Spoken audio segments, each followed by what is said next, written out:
Hello guys, may tatawagan tayo ngayon at in the same time tutulungan na rin kasi isa ito sa mga na-scam sa mga fake pages nila Sir Gavin. So nag-comment siya sa isa sa mga video ko, sabi niya na-scam daw siya. Yung pera daw na yun pambili daw niya ng gamot kasi may sakit daw siya. So umasa siya dun sa scammer na mananalo nga siya. So ito, tara, tawagan natin. So ito siya, so hindi makita no, pero tawagan natin.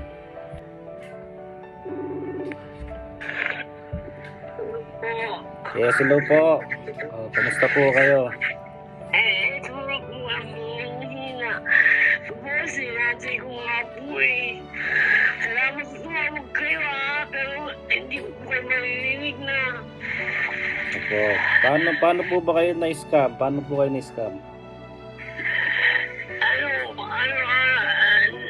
Nilike ko yung niya, nag-PM din sa akin. Sabi niya, sumunod ako sa sumunod ko pala. Ano dyan?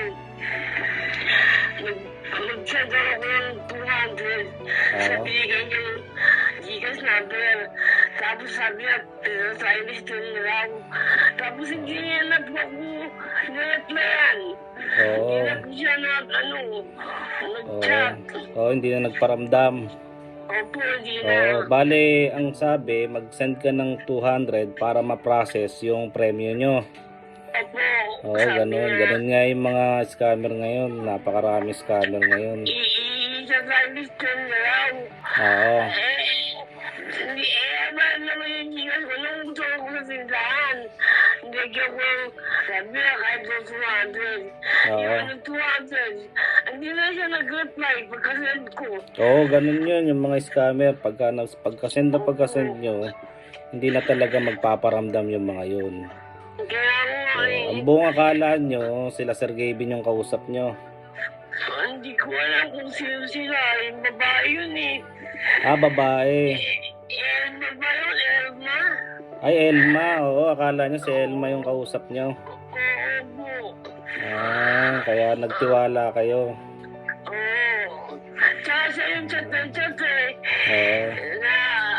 bigyan pa ako ng oras kung anong oras ko dapat i-send. Tapos hanggang ganung oras, alas 8 ng umaga. Kailangan may send ko na. Mamadaliin kayo, no? Mahal sir, pasensya na, nahihirapan ako magsalita eh. Okay, sige. Ganto na lang. Pasend ako ng Gcash number ninyo, tapos babalik ko sa inyo yung na-scam sa inyo. Siguro. So, hintayin natin yung Gcash number niya para mabalik natin yung na-scam sa kanya. Kawawa naman eh. Stroke patient pala to.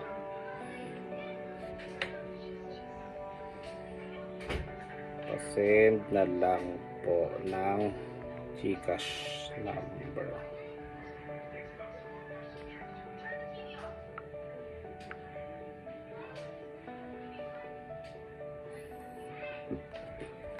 So ito, sabi ko i-send na lang yung Gcash number.